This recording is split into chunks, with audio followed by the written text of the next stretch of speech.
방금 소개받은 김선빈입니다. 좀 보시다시피 소개하셨다시피 연세대학교 경제학부에 있고요.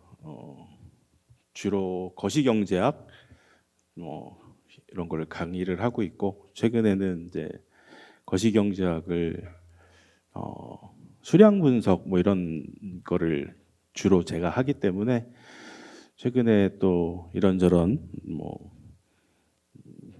컴퓨터, 디지털화 이런 얘기들을 많이 하고 있어서 학생들한테, 경제학과 학생들이 컴퓨터하고 생각보다 되게 안 친하더라고요. 그래서 거의 엑셀도 잘 모르고 컴퓨터는 게임기다라고 생각하는 사람들이 거의 대부분이, 그래서 컴퓨터를 이용해서 경제학에 필요한 계산을 할 수 있다라는 걸 가리키고 있습니다. 자, 다른 얘기 그만하고 이제 오늘 제가 말씀드릴 내용은 제목이 이렇게 이제 외국 인력 고용 확대가 우리나라 경제에 미치는 영향 이렇게 되어 있고요.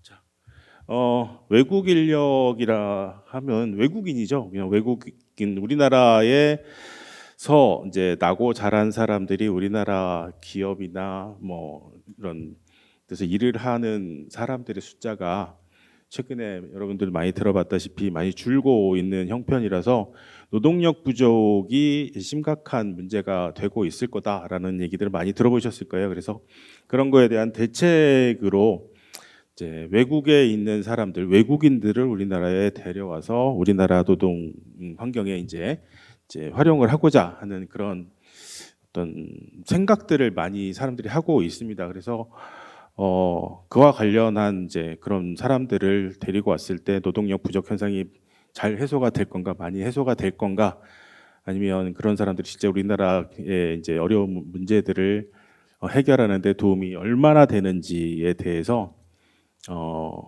계산을 해본 겁니다. 이제 거시경제학 모형들을 세우고 그 모형을 활용해서 이제 아까도 얘기했듯이 이제 컴퓨터를 이용한 시뮬레이션을 통해서 이 노동력이 외국 사람들이 들어왔을 때 얼마만큼의 이제 거시경제적인 효과들, 고용이나 생산이나 국내 소비나 자산 형성이나 이런 것들에 얼마만큼의 변화가 일어날 건가, 이런 거를 연구한 이제 논문이고 그 내용을 좀 소개해드리려고 합니다. 자, 많이 들어보셨을 테지만 이런 문제가 생겨나는 가장 근본적인 원인이 이제 제목에 써 있는 것처럼 저출생, 고령화 이렇게 되어 있는데 두 가지를 합쳐서 우리가 인구 구조 변화 또는 인구 고령화 이렇게 부르는 대단히 이제 최근에 많이 심각하게 대두가 되고 있고, 근데 사실은 이 문제는 이제 최근에 갑자기 튀어나온 문제는 아니고 한 20여 년 전부터 사람들이 얘기를 했었어요. 얘기를 한 이유가 뭐였냐면 사람이 태어나서 살면서 이제 기본적으로 가지고 있는 욕구가 건강하게 오래 살고 싶다라는 욕구가 굉장히 크고, 그게 이제 의료 기술 이런 것들의 발달을 통해서 기대 수명이라는 게 굉장히 많이 늘어났고, 우리나라 사람들 같은 경우는 남자 여자 합쳐서 평균 기대 수명이 83세인가 그 정도로 돼 있어서 굉장히 장수하는 국가이기도 합니다. 그래서 노인들이 오래 사는 거는 옛날부터 바라던 바고 축복 중에 하나이긴 한데, 노인들한테 물어보면, 어르신들한테 물어보면 좀 약간 다른 얘기를 하기는 하는데, 사람들이 오래 사는 거는 되게 개인적으로 볼 때는 좋은 일이기도 해요. 근데 오래 건강하게 사는 게 좋은 일이긴 한데, 근데 문제는 경제적으로 볼 때는 이 사람들이 오래 살면서 경제에 기여하는 바가 있느냐 없느냐를 안 따질 수가 없는 형편이라서 이제 생산 가능 인구라는 개념을 우리가 사용을 합니다. 경제에서 경제 활동을 통해서 생산을 할 수 있는 나이대가 어디까지인가 이런 거를 많이 이제 얘기를 하는데, 보통의 경우 이제 65세 정도를 이제 생산 가능 인구의 끝이라고 생각을 합니다. 근데 우리나라 같은 경우는 사실은 노인들이 65세 이후에도 오랫동안 일을 해요. 사실은 다른 나라에 비해서 노인들이 일하는 연령이 되게 높아요. 그러니까 실질적인 은퇴 연령이 굉장히 높은 나라 중에 하나예요. 그래서 뭐 노인들이 건강하기도 하지만 어떤 뭐 경제적인 이유 때문에 일을 하지 않을 수 없는 형편이 있어서 대부분의 경우 평균적으로 우리나라 같은 경우는 남자 같은 경우는 한 72, 3세 정도까지 어떤 식으로든 일을 해요. 여자들은 조금 더 해요. 한 75세 정도까지 일을 하는 분들이 있어요. 뭐 대부분이 다 하는 건 아니고 많은 숫자들이 일을 하고 있고, 근데 뭐 유럽 같은 나라들은 뭐 연금이라든가 이런 노후 이런 복지가 대단히 잘 되어 있어서 일찍 은퇴를 하고 일을 안 하는 경우들이 굉장히 많아요. 그래서 뭐 실질적으로 뭐 50대 후반, 60대 초반에 은퇴를 해서 진짜로 일을 안 해요. 일을 안 하는데 우리나라는 그렇게 하기에는 이제 소득이 되질 않기 때문에 이제 노인들이 일을 많이 하고 계시고 있는데, 노인들도 문제인데 이제 인구 구조상으로 보면 인구 구조의 이게 연령별 구조인데 노인들이 오래 살더라도 젊은이들이 계속 이렇게 출생률이 유지가 되고 많은 젊은 사람들이 생산 가능 인구로 편입이 되는 인구들이 많다 그러면 전혀 문제가 되질 않고, 뭐 다만 문제는 이제 한반도에 사람이 너무 많아지는 문제는 생길 수 있으나 경제적인 문제는 그렇게 심각하지 않을 수 있는데, 아시다시피 우리나라 출산율이 대단히 낮은 나라예요. 전 세계 1등이에요.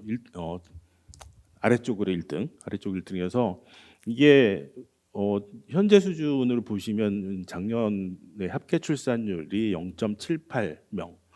합계 출산율이라는 개념을 혹시 아시나요? 아시나요? 합계 출산율은 뭐냐면 여성 한 명이 평생 동안 낳을 것이라고 기대되는 자녀의 숫자예요. 그러니까 아이는 당연히 여자가 낳는 거고, 그렇다고 여자 혼자서 뭐 아기를 낳는 거는 아니잖아요. 남자, 여자 이제 둘이 짝이 되어야지 이제 출산이 가능한 건데, 그래서 이제 리플레이스먼트 퍼틸리티 레이시라는 개념이 있어요. 이게 뭐냐면 여자 한 명이 평균적으로 2.1명을 낳았을 경우에 인구가 유지가 될 수 있다. 그 나라 전체의 평균 총 인구가 유지가 될 수 있다라고 부르는 그런 값이에요. 뭐 생각하면 당연한 게 아까 말했듯이 남자 여자 둘이 페어가 되어야지 아기를 낳는 거고, 어른 둘이서 아이 둘을 낳아야지 이제 리플레이스먼트가 되는 거니까. 0.1은 뭐냐? 이제 낳은 아기가 다 성인이 되는 거는 물론 아니기 때문에 약간의 손실 뭐 이런 거를 생각을 해서 2.1명이라고 이제 많이 얘기를 합니다. 근데 우리나라는 0.78명이에요. 여자 한 명이 평생 동안에 0.78명을 낳을 것이라고 기대되는 것이고, 그러니까 이제 한 집에 아기가 한 명이 없는 형편이죠, 평균적으로. 그것도 1년에 0.1씩 떨어지는 것 같아요. 우리나라는 보면 올해 출산율이 합계 출산율이 예측치가 0.7이 될지 말지를 걱정을 해요. 사람들이 0.6으로 갈 거냐 말 거냐 걱정을 많이 하고 있는데, 이게 불과 7년 전만 해도 1.24였어요. 거의 2배 가까이 되는 숫자였는데 7년 만에 굉장히 많이 급격하게 떨어지고 있는 상태이고, 이게 많이 떨어지다 보니까 이제 출생아 숫자는 당연히 떨어지죠. 그래서 초등학교에 이제 반이 학교에 1학년 반을 몇 개 못 만드는 형편이 많이 생기고 있고, 이제 요새도 그런 거 하는지 모르겠는데 운동장이 이제 초등학생들 모아놓으면 6학년생으로 바글바글 하건데 1학년 애들은 몇 명 없고 이런 상태가 있다는 얘기도 많이 들어보셨을 거예요. 그래서 이게 이제 출산율이 급격히 떨어지기 때문에 인구 구조상으로 굉장히 비정상적인 형태. 그러니까 고령층은 굉장히 많고 젊은 층은 굉장히 적어져서 이게 경제적으로 보면 대단히 불안정한 형태가 이제 만들어지고 있는 거고, 이게 저희가 관심 있어하는 측면에서 경제적으로 거시경제적으로 보면 생산을 해줘야 되는 젊은 인구들, 생산 가능 인구라고 하면 이게 이 강의 시작하기 전에 사전 이 동영상에 보니까 잘 나와 있던데 15세부터 65세 사이의 인구를 보통 생산 가능 인구라고 많이 해요.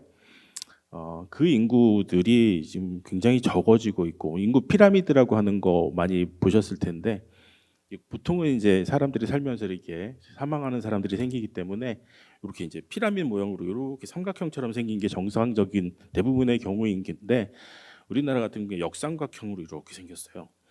예, 근육이 되게 좋은 남자 상체처럼 생겨 있죠.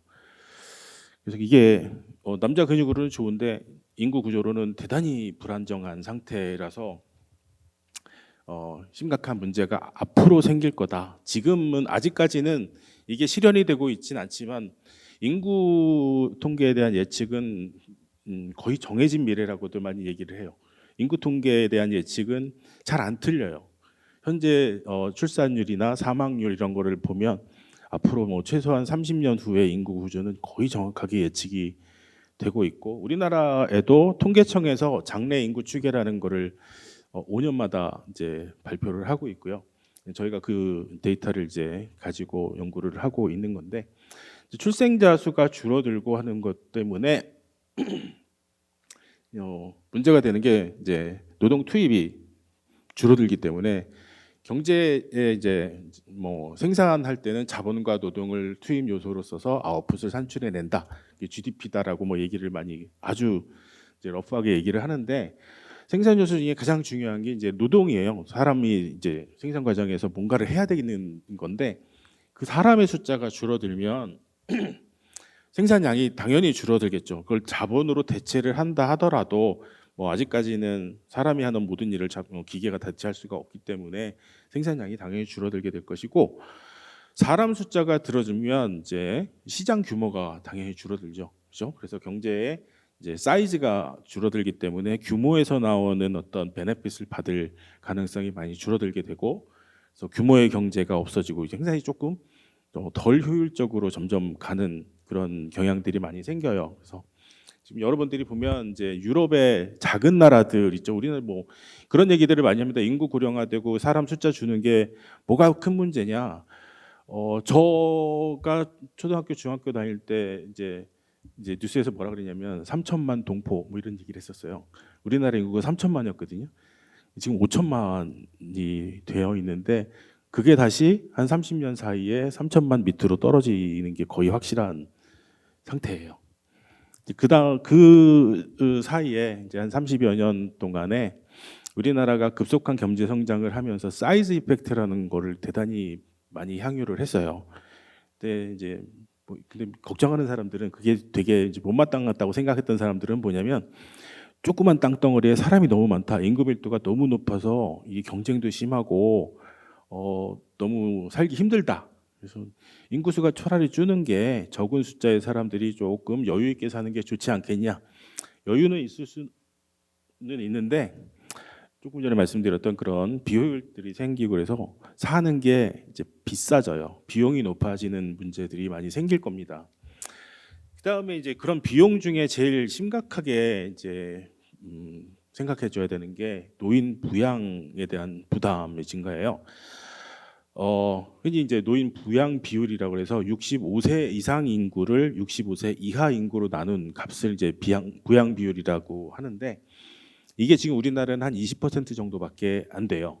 안 되는데 앞으로는 점점 더 높아질 것이 이제 확실해지기 때문에, 그럼 젊은 사람, 생산 가능 인구 한 사람이 물건을 만들고 돈을 벌고 해서 부양해야 되는, 사회적으로 부양해야 되는 노인들의 숫자가 훨씬 더 많아지기 때문에 이게 이제 사회적으로 대단히 큰 비용이고, 이거를 이제 개인적인 차원에서도 하지만 사회복지의 차원에서 국가에서 해야 되는 경우를 생각을 하면 재정에 엄청난 부담이 될 수 있죠. 그럼 재정의 부담이라는 건 결국 뭐냐면 세금이에요. 세금 많이 내야 되는 문제가 생기기 때문에 여기 계신 뭐 대학생들, 젊은 분들이 이제 악순환에 빠지게 되는 거죠. 이제 내가 여기서 일을 해갖고 노인네들 부양하느라고 뼈 빠지게 일을 하고 힘들어 죽겠다. 그래서 나도 살기 힘든데 애는 어떻게 낳냐? 애는 몰란다. 점점 더 이제 젊은층 인구가 줄어들고, 그럼 젊은층이 부담은 점점 더 가중이 되는 거고, 이게 악순환으로 빠지는 거죠.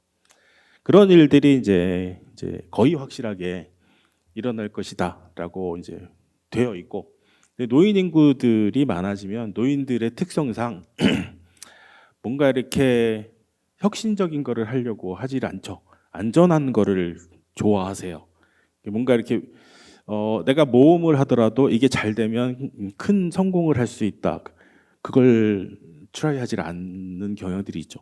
실패했을 경우에 복구할 만한 기회들이 다시 오질 않기 때문에 그 시도를 잘 안 해요. 그래서 안전에 대한 선호가 되게 높고, 저축이나 투자나 뭐 자산에 대한 선택을 할 때도 안전자산 위주로 많이 선택을 하죠. 그래서 내가 이제 인구 구조를 보면 돈을 많이 가지고 있는, 자산을 많이 가지고 있는 사람들은 그 사회에서 대체로 중년 이후에 있는 사람들이, 그 전에 이제 노동소득을 통해서 저축을 통해서 자산 형성을 하고 뭐 집도 사고 투자돼서 주식도 있고 뭐 이런저런 자산의 형태로 가지고 있는데, 많은 자산을 가지고 있는 사람들이 나이 든 사람들이 대부분이에요. 그런 사람들이 좀 모험적인 투자도 하고 그게 성공했을 경우에 뭔가 부가가치가 확 생기고, 이런 투자 쪽으로 돈이 흘러가는 게 굉장히 약화가 되면 혁신이 부족한 사회가 되고 경제 성장이 떨어지는 결과가 나타나게 되죠.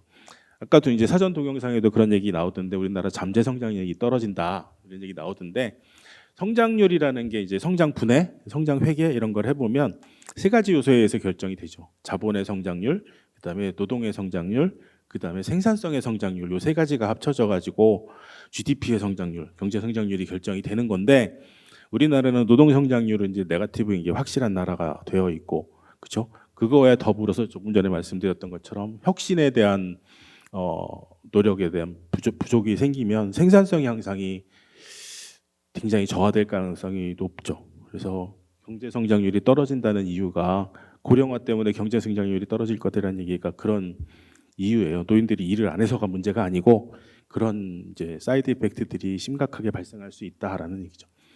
그래서 이런 문제들은 과거부터 많은 사람들이 생각을 해왔고, 인구 통계를 보면 너무 뻔하게 이제 보이는 일들이라 많은 사람들이 이걸 어떻게 좀 고쳐보려고 많은 생각들을 해왔는데, 인구 구조가 문제가 되는 거는 이제 뭐 나이 든 사람들이 많고 젊은 사람들이 적은 거잖아요. 이게 고치는 건 아주 간단해요. 젊은 사람들이 많아지면 돼. 나이 든 사람들의 숫자를 인위적으로 줄이는 건 인간적으로 불가능하죠. 젊은 사람들의 숫자를 늘리는 게 가장 확실하고 유일한 해법인데, 결국은 출산율을 높이는 방법이 이제 제일 먼저 떠오르는 방법이고, 그걸 위해서 정부나 뭐 이런 많이 노력을 했죠. 출산율 제고를 위한 정책들도 많이 하고, 무슨 TF팀도 만들고 저출산 고령화 위원회 이런 기구도 만들고 해서 해왔는데, 백약이 무효다 뭐 이런 얘기도 많이 하잖아요. 그렇죠? 그러면 출산율이 이렇게 떨어지는 사회에서 이런저런 문제들, 인구 고령화 이런 것 때문에 발생하는 문제들을 어떻게 다른 방식으로 처리할 건가? 가장 문제가 되는 것이 조금 전에도 말씀드렸던 것처럼 생산 가능 인구의 감소예요. 이걸 어떻게 좀 메이크업할 수 있는 방법이 뭐가 없을까? 노동력을 벌충하는 방법은 지금까지 노동에 참여하지 않았던 사람들을 노동을 하게 만드는 방법이거든요. 뭐냐면 가장 쉽게 생각할 수 있는 게 노년인 거예요. 60세 근방에 이제 정년을 하고 은퇴를 하고 일을 안 하는 사람들을 조금 더 일을 하게 하자. 이런 거 이제 요새 뭐 노인들들 굉장히 건강하시기 때문에 동네 뒷산에 올라가면 이제 할아버지들 막 뛰어다니는 할아버지들 되게 많아요. 그냥 걸어서 올라가는 것도 힘들어 죽겠는데 뭐 맨발로 걷는 게 또 요새 유행이라 맨발로 막 반바지 입고 뛰어다니는 할아버지들이 많거든요. 뭐 산에서 뛰어다니는데 뭐 공장에서 일하는 거 일도 아니지. 그거는 일 조금 더 하시게 하면 되는데, 문제는 이제 일자리는 한정되어 있다 이런 얘기 또 해요. 무슨 얘기냐면, 이런저런 우리나라가 이제 생산 과정의 자동화율, 로봇 사용률 이런 게 세계 최고예요.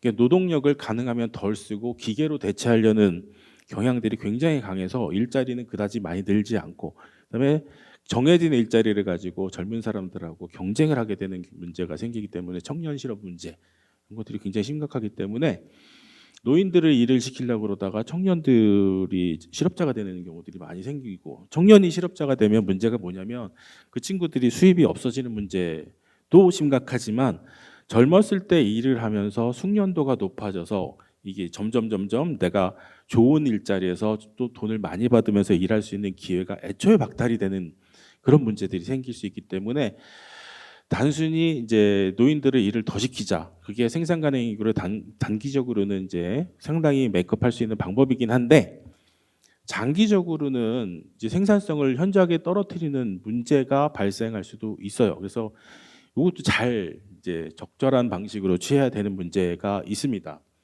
그다음에 우리나라 같으면 특히 이제 노동에 참여하지 않았던 사람들이 누구냐면 여성 인력이에요. 지금 이 방에도 보면 여학생들이 꽤 많이 있거든요. 우리나라에 보면 여성들의 이제 경제활동 인구 참여율이 꽤 높아지고는 있어요. 있는데 연령별로 보면 30세 초반 전까지는 남자와 대단히 비슷한 정도로 취직을 하고 경제활동 참가를 합니다. 근데 이제 뻔한 이유지만 이제 30대 초반 중반이 되면 이제 결혼을 하고 그러면 경제 현장에서 떠나죠. 육아를 하게 되고 가사노동 뭐 이런 걸로 하게 돼서 경제활동 인구로 돌아오질 않아서 이게 30대 후반, 40대 초반까지의 여성들의 경제활동 참가율이 현저하게 낮아요. 이 굉장한 국가적인 차원에서 보면 엄청난 손실이에요. 왜 그러냐 하면 근데 이 인력들이 대학을 졸업하고 뭐 24살, 5살에 취직을 해서 10년 안쪽으로 일한 다음에 없어져 버리는 거예요. 남자들은 10년 이후도 계속 일을 하기 때문에 아까 말씀드렸던 것처럼 직장에서 자기 직업에서의 숙련도가 쌓이면서 조금 더 일을 잘할 수 있는 경우들이 많이 생기는데 여자들은 그 가능성이 이제 30대 초반에 없어져 버려요.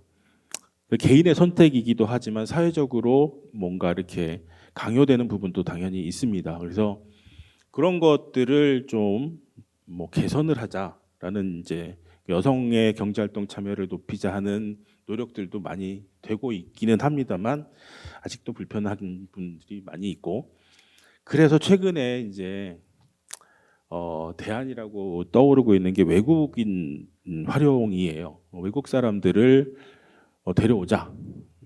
데려와서 여기서 일을 시키자. 그 대안에 대한 이제 효과를 이제 분석한 논문을 저희가 했던 거고요. 그래서 그 내용을 지금 소개드리려고 하고 있습니다. 이게 아니구나.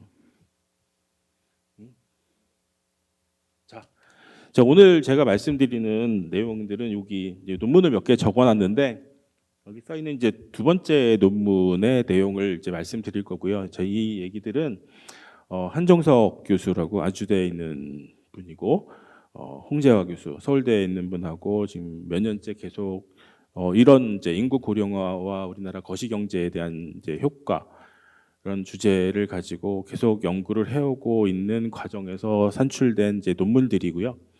첫 번째 있는 논문이 우리가 처음에 했던 것이 이제 여성의 경제활동 참가율을 높여보자. 그러면 이제 경제가 얼마나 조금 나아질 것인가.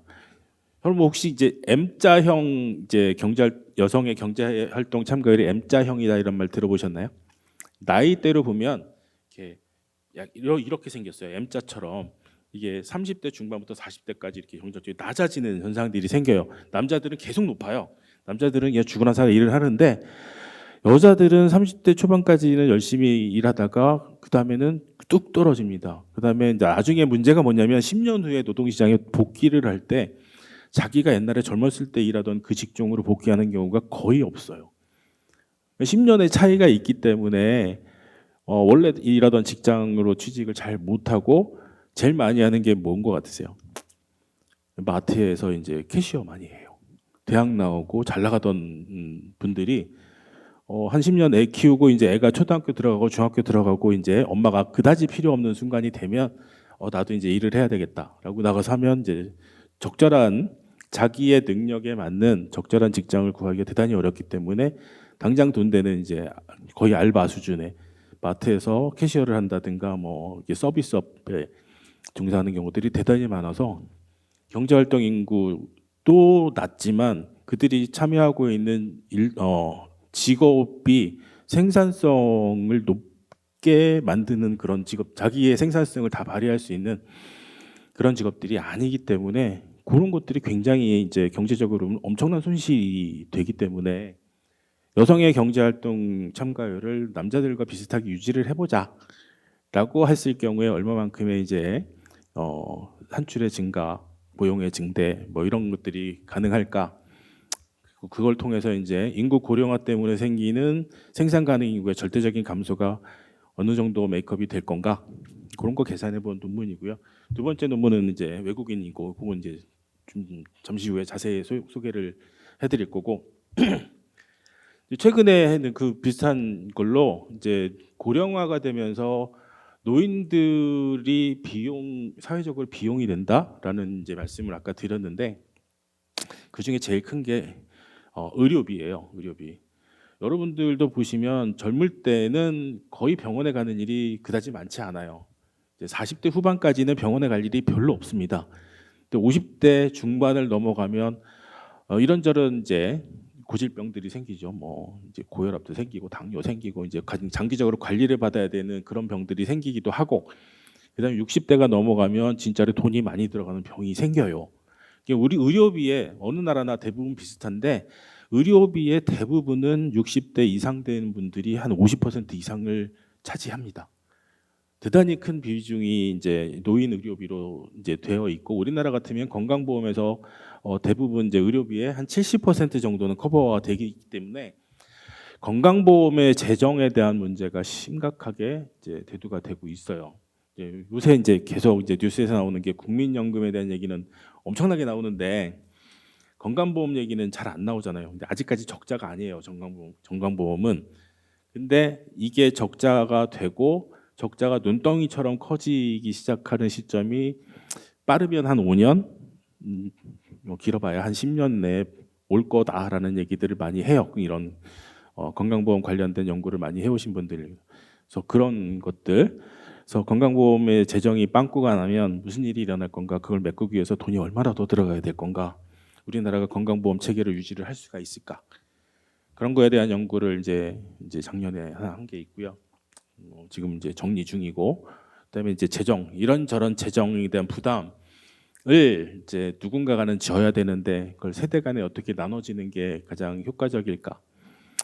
이것 때문에 이제 이민 가겠다는 젊은 사람들 많이 있죠. 여기서 못 살겠다, 딴 나라 가서 살겠다. 그런 이제 재정에 대한 부담을 이제 뭐 계산해 보고자 하는 연구들을 이제 하고 있습니다. 자, 본격적으로 이제 외국인에 대한 얘기를 해보도록 할게요. 우리나라에 들어와 있는 외국인들에 대한 통계 자료는 이제 통계청에서 만드는 이민자 체류 실태 및 고용조사, 법무부랑 같이 이제 공동으로 이제 발표를 하고 있는 통계 자료인 것 같습니다. 입국을 하는 사람들은 이제 그거는 이제 법무부 소관이기 때문에 상주 외국인이 한 130만 명쯤 된다고 해요. 2022년 기준으로. 저게 이제 코로나 영향 때문에 약간 이제 많이 낮아져 있는 상태였고 그 전에는 150만에서 그 정도가 유지가 되고 있었고 우리나라의 어떤 시점에서 봤을 때 외국인은 한 220만에서 50만 사이라고 합니다. 상주 인구는 이제 계속 여기 있는 사람들 얘기하는 거고 뭐 비자를 받고 들어오는 사람들 얘기죠. 이 중에서 한 5% 정도가 일을 해요. 취업자이고 실업자인 사람은 4.2%. 나머지는 뭔가요? 그러면 비경제활동 인구, 일 안 하는 외국인들도 있습니다. 대표적으로 볼까요? 저기 끄트머리에 있는 결혼, 이민 이런 걸로 들어와 있는 외국인들 있죠. 그래서 이런 이제 퍼센티지로 보면 이제 비전문 취업, 방문 취업, 요게 한 6%에서 40% 정도. 요 분들이 이제 나중에 뒤에서 우리 설명드릴 때 얘기할 비숙련 노동자들이 해당하는 분들이에요. 그다음에 전문 인력, 비자 타입으로 써 있는 거고요. 이게 한 3% 아래 정도가 숙련 노동자, 전문직으로 들어와 있는 분들이에요. 대부분 이제 상사 주재원들이나 뭐 이런 기술자들 이런 분들이고 유학생들도 꽤 많습니다. 유학생들 뭐 대부분 이제 중국에서 오는 사람들이 많고 그다음에 이제 동남아시아에서 오는 사람들도 있고 그다음에 이제 교포들, 재외 동포들이 이제 이런저런 이유로 들어와 있는 분들이 꽤 있어요. 한 25% 내외로 돼 있고 영주자, 귀화하신 분들 있죠. 이제 한국 시민, 한국 국적을 취득했고 여기 완전히 사는 분들이 이 정도 인원이 되어 있다라고 보시면 될 것 같습니다. 자, 이런 이제 외국인들이 현재 얼마만큼의 이제 그런 비자 타입에 따라서 취업률이 어떻게 되어 있느냐? 비숙련 노동으로 들어오신 분들, 방문 취업, 뭐 비전문 취업 이런 분들은 거의 대부분 취업을 해요. 할 수밖에 없는 게 들어오기 전에 이분들은 여기에서 어떻게 취직을 하겠다라는 조건을 달고 들어오는 분들이 많아요. 그래서 특히나 이제 비전문 취업 같은 경우들이 그런 경우, 어떤 공장에서 일을 한다든가 이렇게 산업 연수생 뭐 이런 경우들이 그런 경우에 해당하는 거라서 대부분 이제 거의 100% 취업을 하게 되어 있고요. 전문 인력들도 마찬가지죠. 뭐 외국에서 있는 기술자들이 들어올 때 어느 회사에 들어가서 뭐 1년 정도 뭐 기술 자문을 한다든가 이런 식으로 들어오기 때문에 일자리가 정해져서 들어오는 사람들이라도 뭐 취업률이 높고, 유학생들의 취업, 이 사람들은 이제 공부하러 온 사람들이 이제 뭐 단기 알바 뭐 이런 거 하는 분들 되게 많이 있죠. 그 다음에는 뭐 재외 동포들 뭐 취업률 굉장히 높고 한 7~80% 정도가 일을 하는 사람들이 많고, 결혼이나 뭐 이런 식으로 들어오신 분들은 그렇게 높진 않은 것 같습니다. 자, 그렇고, 자, 그다음에 이 사람들의 나이대들을 보면 대체로 우리나라 내국인들의 나이 연령 분포보다는 젊은 사람들이에요. 뭐 그럴 수밖에 없는 게 그 자기 나라에서 보다 한국에서 일하는 게 임금이 높기 때문에 일을 하러 온 젊은 사람들이 이제 오기 때문에 대부분 이제 30대에서 40대 인구들이 많이 있고, 뭐 20대, 10대도 많고, 같은 날 연령대의 내국인들이랑 비교해 보면 30, 40대가 훨씬 높은 비중을 차지하고 있습니다. 이제 앞으로 우리나라가 이제 외국인 인력을 활용한다라고 했을 경우에 활용하고자 하는 이제 연령대들이 대부분 요 앞에 한 2개, 3개 블럭까지 이제 15세에서 29세 또는 이제 40세에서 49세 까지에 있는 사람들을 이제 생산 가능 인구 중에서도 젊은 사람들을 데리고 오고 싶어 하는 그런 형편이라고 보면 될 것 같습니다. 자, 그다음에는 이제 학력 분포. 이 사람들은 이제 자기 나라 본국에서의 어느 정도의 교육 수준을 가졌냐를 보면 상당수가 고졸인 경우들이 많아요. 이제 그래서 중학교 졸업, 최소한 고졸인 사람들이 많고, 대학 교육을 받은 분들도 꽤 많이 있는데, 대학 교육을 받았다고 해서 우리나라에서 한국에서 대학 졸업한 사람들이 취직한데 취직을 하느냐, 그런 거는 물론 아닙니다. 자, 그래서 내국인들의 학력 분포랑 비교를 해보면 뭐 중학교, 고등학교 졸업의 경우에는 한국 사람들도 많고, 이 사람들이 와서 취직을 하는 경우들이 비전문 인력, 비숙련 노동들을 하기 때문에 대체로 그렇다라고 보면 될 것 같고요.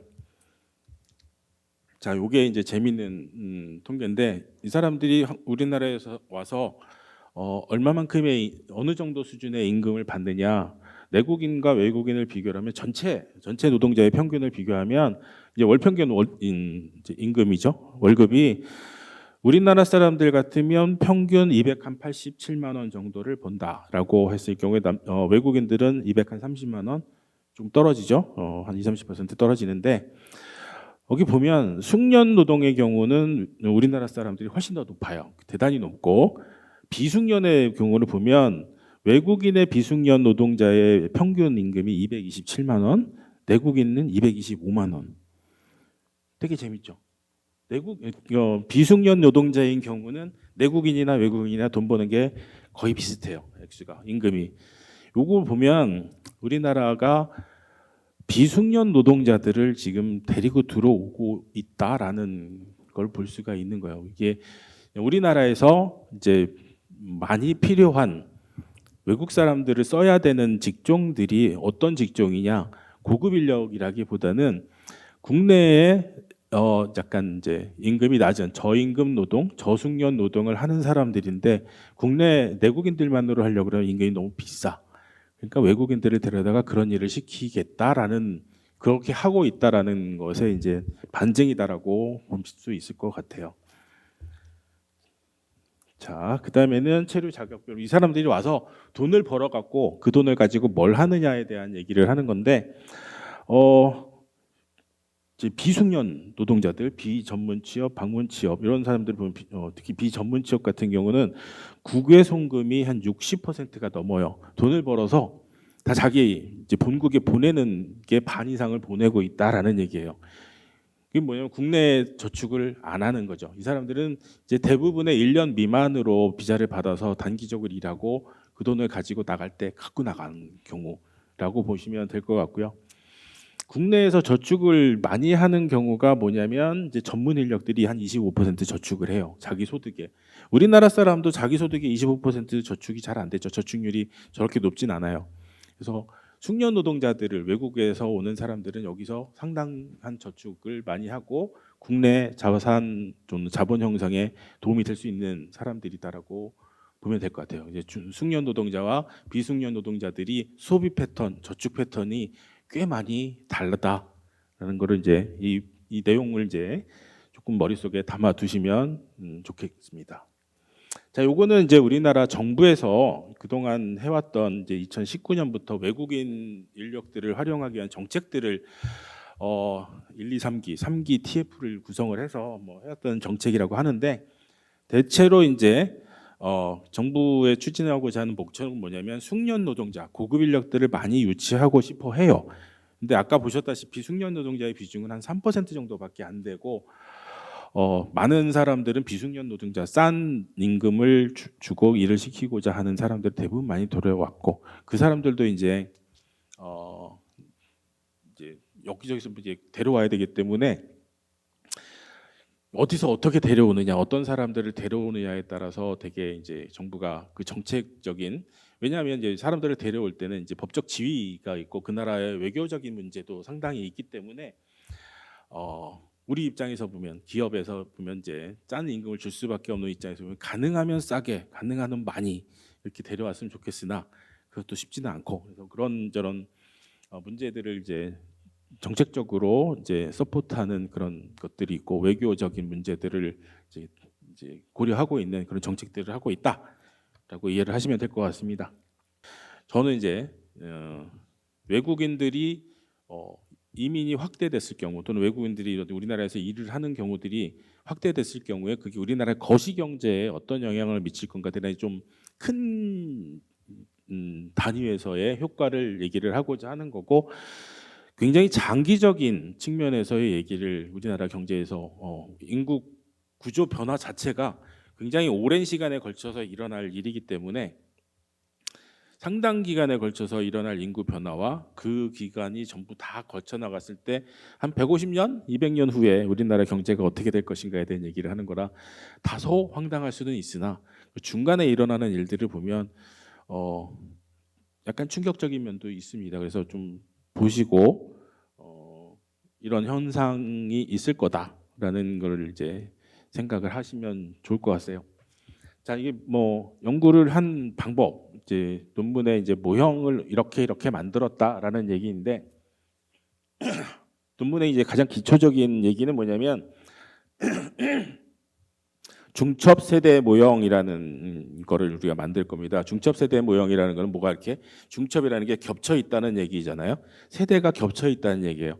어떤 한 시점에서 봤을 때 나이가 다른 경제 주체들이 쫙 분포가 되어 있다. 뭐 당연한 얘기죠. 한 시점에 보면 나이가 어린 사람도 있고 나이가 많은 사람도 있고 태어나서 0살에 태어나서 뭐 100살까지 살면서 이제 경제 활동도 하고 소비 활동도 하고 이런 과정에 있는 모든 사람들을 다 포괄하기 위해서 여러 세대가 한 시점에 같이 공존한다. 그런데 나이별로 존재하는 사람들의 숫자, 그게 인구, 연령별 인구 구조인데 그 퍼센티지는 계속 바뀌게 될 거다. 뭐 때문에 바뀌게 되냐면 출산율의 변화, 그다음에 사망률의 변화, 뭐 이런 것 때문에 해당 연령에 있는 사람들의 비중은 계속 바뀌게 될 거다. 어떻게 바뀌게 되냐면 노령 인구가 많아지는 방향으로 계속 바뀌게 되는 그런 현상들이 생기게 될 거고 그런 현상들이 생겼을 때 아무것도 안 하고 그냥 그렇게 내버려 두면 지금 진행되고 있는 인구 고령화가 진행이 그냥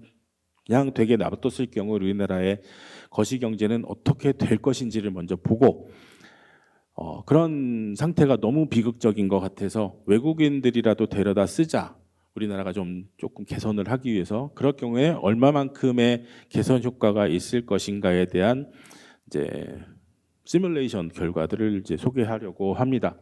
이제 그러기 위해서 이제 사람들을 이제 아까 말씀드렸던 대로 숙련 노동자와 비숙련 노동자로 구분을 할 거예요. 숙련도가 높은 사람, 이제 고급 인력이다라고 쉽게 보시면 될 것 같고 비숙련 노동자는 저임금에서 일을 하시는 분들이다라고 생각을 하면 될 것 같고요. 우리나라 같으면 이제 저걸 이제 저희 모형에서는 교육 수준을 가지고 단순하게 구분을 하도록 할게요. 대학 졸업 이상인 분들은 이제 숙련 노동, 고졸이면 이제 고졸 이하인 경우는 비숙련 노동이다라고 생각을 하도록 하겠습니다. 그다음에는 생산함수에는 숙련 노동자와 비숙련 노동자가 같이 어우러져서 뭔가 이제 전체 노동력을 만들고 그 노동력이 생산 요소에 대한 투입으로 생산함수에 들어가게 될 것이다. 라는 거고, 기준 경제라는 거는 뭐냐면 지금 현재 상태를 얘기를 하겠는 거라고 생각을 하시면 될 것 같아요. 2017년에 우리나라의 인구 구조, 그때 경제 활동의 수준, 이런 것들을 기준이라고 생각하고, 그때부터 인구 고령화가 진행이 되면 어떤 경로를 거쳐서 최종적으로 고령화가 다 완료가 된 상태에서의 우리나라의 경제 상태를 어떻게 될 것인가를 보여드리고, 그걸 이제 고령화 경제라고 부를 거고, 횟수로 따지면 지금부터 최소한 150년 이후의 경제라고 생각을 하시면 될 것 같아요. 여러분들 경제학을 이제 공부를 하시다 보면 균제 상태라는 말을 들어보셨을 텐데, 영어로 말하면 이제 스테디 스테이트라고 부르는 거예요. 다른 조건들이 변하지 않으면 경제의 내생 변수들, 거시경제는 생산량, 뭐 고용, 이자율, 임금 뭐 이런 것들이 더 이상 변하지 않고 일정하게 유지가 되는 상태를 이제 균제 상태, 스테디한 상태라고 부릅니다. 그래서 2017년을 최초의 균제 상태라고 보고, 그때부터 이미 우리나라는 고령화 많이 진행이 되고 시작이 되었지만 17년을 기준으로 고령화 계속 진전이 된다라고 했을 경우에 최종으로 고령화가 맞춰지는 순간에 이제 한 150년, 200년 후의 경제를 고령화 경제, 이제 파이널 스테디 스테이트라고 보고, 요 두 개 처음과 끝을 비교를 한번 해보자. 그다음에 처음과 끝을 가는 동안 150년 동안에는 무슨 일이 일어날 것인가, 어떤 경로를 거쳐서 우리나라 경제가 변화할 것인가를 나타내는 이행기 경제로 이게 세 가지로 구분을 해서 각각의 경우에 우리나라 경제의 상태를 한번 보도록 할게요. 자, 인구 고령화의 생산 가능 인구가 감소하는 경우, 제가 좀 전에 말씀드렸던 이제 고령화 경제로 그냥 가도록 내버려 둔 상태를 보고, 그게 너무 이제 우리 심각한 게 경제적인 손실이 너무 크다라고 판단이 되기 때문에 노동력 감소를 벌충하기 위해서 외국인들을 활용하는 경우 경제 효과를 이제 보도록 할 건데, 외국인들을 어떤 사람들을 어떤 방식으로 우리나라 경제에 투입하느냐에 대해서 한 4가지 시나리오를 생각을 할 겁니다. 첫 번째는 이제 외국인들을 들여와서 이 사람들이 일시적으로 우리나라에서 일을 하고 일정 기간이 지나면 다시 나가서 본국으로 돌아가라, 일시 근로를 시키는 경우들. 일본이 이런 정책들을 지금 해요. 템포러리 워커라는 걸로 해서 외국 사람들을 데려다가 일을 시키고 일정 기간이 지나면 이제 돌려보내요. 무작정 돌려보냅니다. 그렇게 하는 방법이 있고, 영구 거주, 이제 이민을 받는 거예요. 진짜로 우리나라에 와서 살아라, 영원히 살 수 있게 해주겠다. 우리나라 사람들이 뭐 미국이나 뭐 유럽이나 이런 나라로 이민 가는 거, 그거에 해당하는 거라고 생각을 하면 될 것 같아요. 다른 나라에서 우리나라로 이민을 들어오도록 유도하는, 정착하도록 하는 방법. 크게 나눠서 이제 체류 기간으로 나눠서 2가지로 나눌 수가 있고, 그다음에 어떤 사람들을 데리고 들어오느냐, 숙련 노동자를 데리고 들어오느냐, 비숙련 노동자를 데리고 들어오느냐. 그래서 2가지로 나눠서 각각 2가지씩 하면 이제 조합이 4가지가 되겠죠. 그래서 첫 번째 이제 실험은 이제 비숙련 노동자를 일시 근로를 시키는 방법. 일시 근로를 하면 이제 1년 일 시키고 이제 1년 후가 되면 너네 나라로 돌아가라라고 하는 거. 그다음에 2번째 실험은 이제 IS라고, 이렇게 IS는 1번이고 I가 아니고 1인 거고, 1번은 S는 스킬드 워커, U는 언스킬드 워커라고 생각하시면 되고요. 2번째 종류의 실험은 이제 숙련 노동자를 일시 근로시키는 방법. 마찬가지로 1년만 우리나라에서 일하고 어디 나라 돌아가라. 근데 오는 사람들은 이제 고학력자들, 숙련 노동자들을 들여오는 방법. 그다음에 2번째 종류는 영구 이민을 시키는데 비숙련 노동자를 들여오는 방법. 비숙련 노동자들, 우리나라에 이제 비숙련 노동자들이 이제 부족하다고 많이 하니까 그런 저임금에서 일을 하실 분들을 영구적으로 우리나라에서 계속 살면서 일해라라고 하는 경우. 네, 마지막으로 ES라고 부르는 건 이제 숙련 노동자를 영구 이민시키는 방법. 이 네 가지에 대해서 우리나라 거시경제에는 어떤 식으로 효과가 있을 건가라는 이제 시뮬레이션을 하도록 이런 얘기입니다. 자, 중첩 세대 모형, 이질적 경제 주체 중첩 세대 모형이다라고 하면 조금 전에 잠깐 설명드렸다시피 나이가 다른 여러 종류의 사람들이 한 시점에서 공존하는 그런 경제이고, 한 시점에 같은 연령의 나이 사람들은 생산성에 따라서 숙련 노동자, 비숙련 노동자로 구분을 할 거고, 숙련 노동자, 비숙련 노동자도 자기의 어떤 특정한 상태에 따라서 각각의 해당 기에서 프로덕티비티 생산성이 높을 수도 있고 낮을 수도 있고, 이건 뭘 얘기를 하냐면 같은 어떤 한 사람이 대학 졸업자임에도 불구하고 어떤 경우에는 생산성이 높을 수도 있고 낮을 수도 있다는 얘기예요. 왜 그런가 하면 뭐 여러분들도 보면 뭐 아파서 일을 잘 못하는 경우들도 있고, 입원해 있어야 되는 경우들도 있고, 내가 굉장히 건강한 상태가 돼서 일을 굉장히 열심히 잘하는 상태일 수도 있고, 기분 좋으면 일 열심히 하는 거고, 나의 상태와 상관없이 나랑 같이 일하는 동료가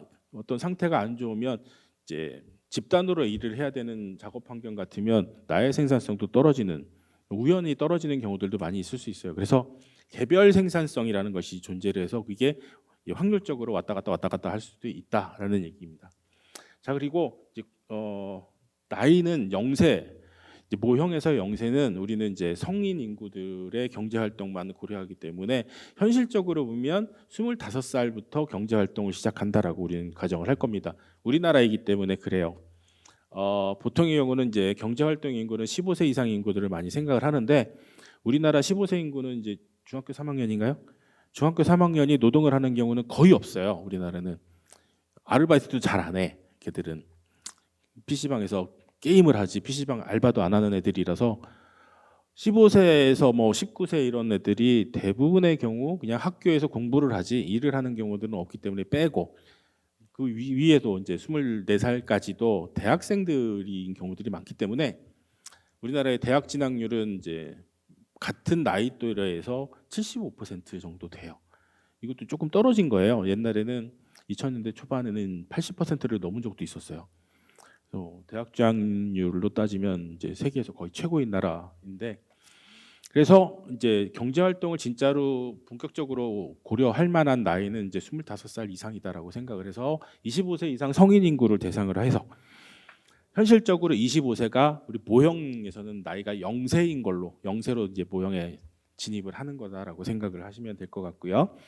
현실적인 나이로 100세까지 산다. 그럼 모형에서는 75 기간 동안 내가 경제 활동을 한다. 경제 활동이라고 하면 나의 생산성에 따라서 일을 할지 말지 노동 공급에 대한 결정을 하고, 그다음에 일을 한 걸 가지고 돈을 벌어서 소비를 얼만큼 하고 저축을 얼만큼 할지에 대한 의사결정을 할 거다. 저축에 대한 결정은 결국 뭐가 되냐면 내 자산 형성이 되는 거죠. 저축이 모여서 자산 형성이 되기 때문에 어떤 한 시점에서 한 사람의 몸이 이질적이다라는 얘기는 그 사람이 자산이 얼마나 많은가에 따라서 사람들이 다 다를 수 있고, 이 사람이 생산성이 얼마나 높은가에 따라서 다 다를 수 있어요.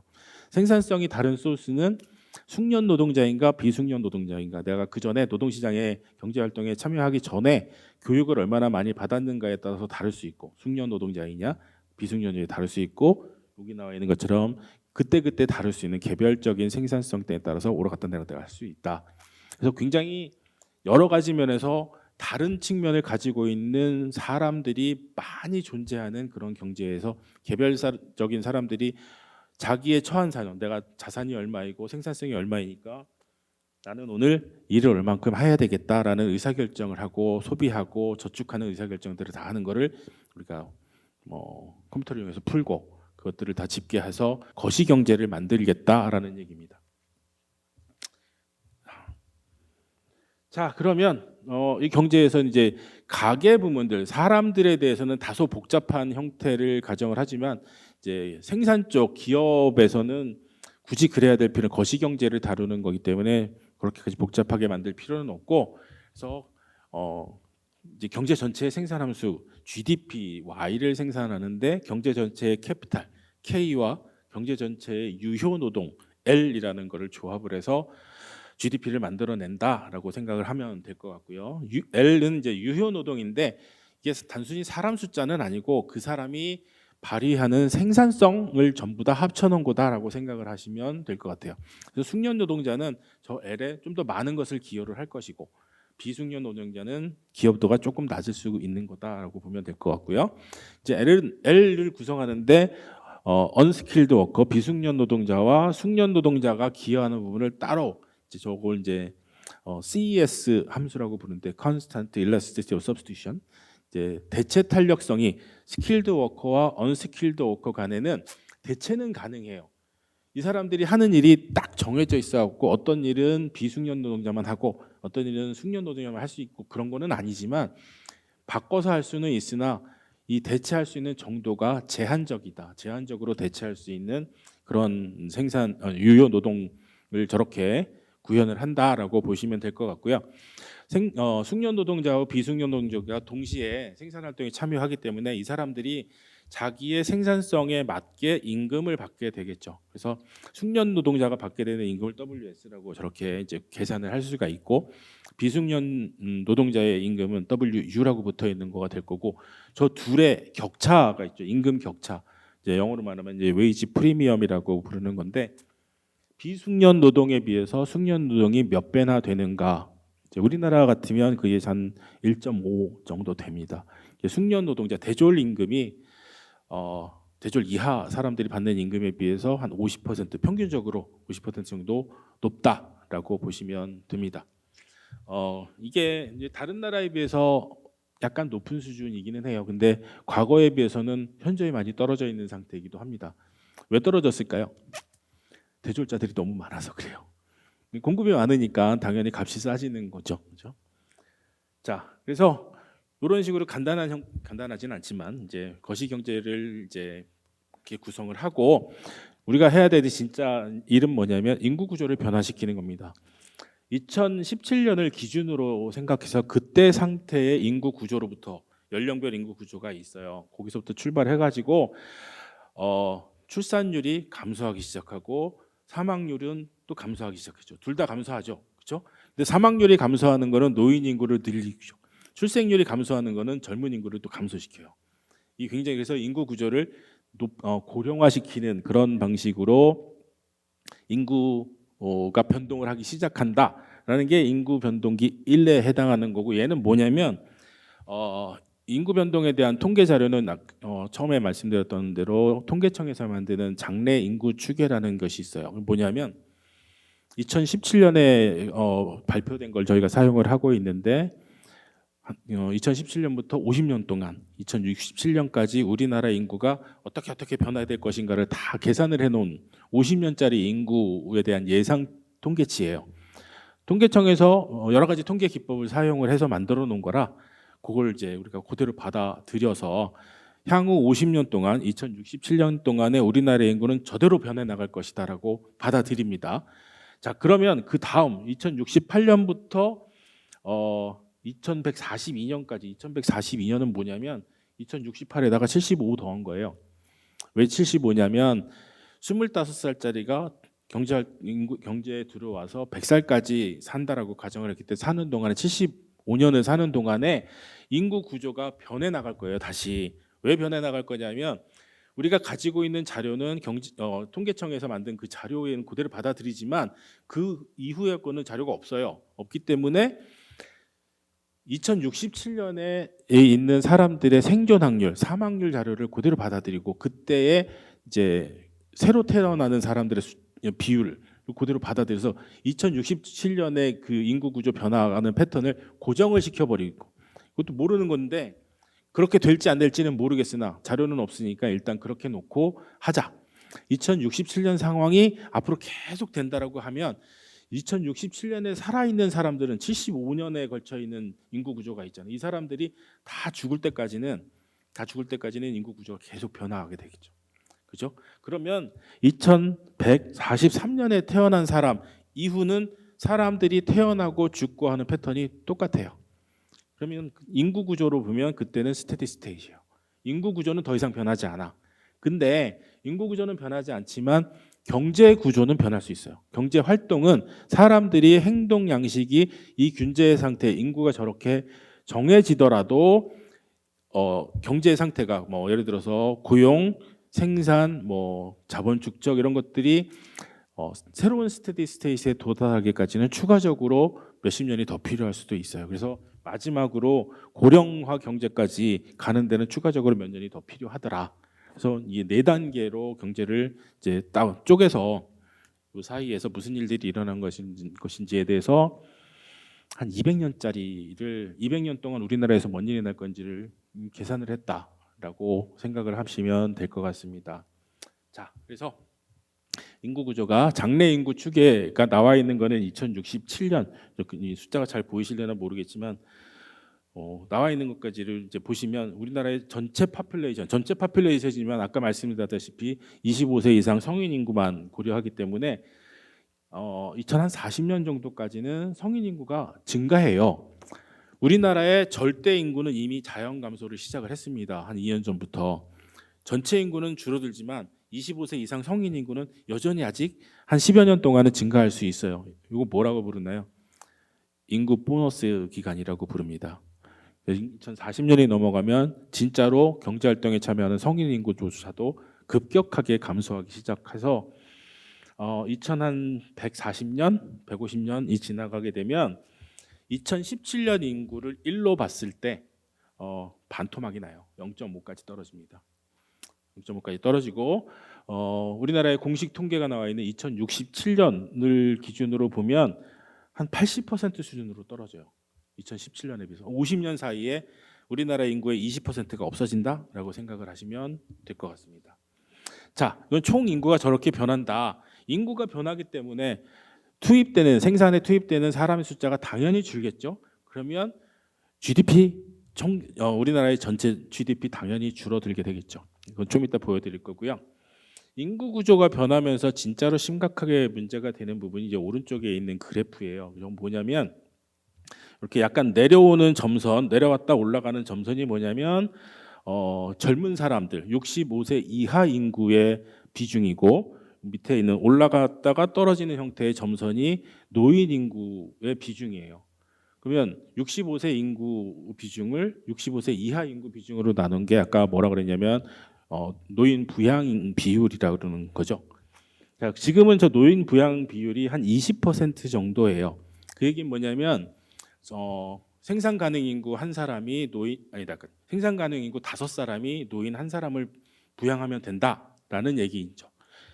근데 고령화 경제가 되면 우리나라 인구 구조 변화가 다 이제 끝나게 되면 그게 얼마까지 올라가냐면 60% 정도로 올라가게 될 거다라는 얘기예요.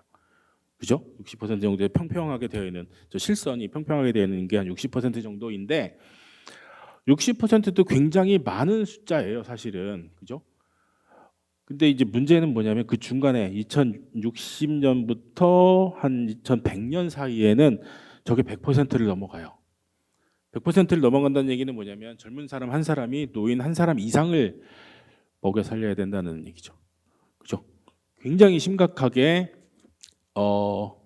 부담이 증가한다. 젊은 사람에 대한 부담이 증가한다는 거고 사회 전체적으로 보면 재정이라든가 뭐 이런 노인의 복지 문제 이런 거에 대한 비용 부담이 엄청나게 커지는 시기가 저 중간에 있습니다. 저게 아까 우리가 말씀드렸던 이행기 경제에서 저 문제가 생겨요.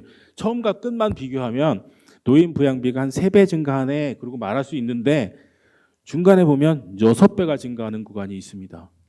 저거를 잘 해결해서 넘어가지 않으면 굉장히 심각한 사회적인 갈등이 생길 수가 있다는 거예요.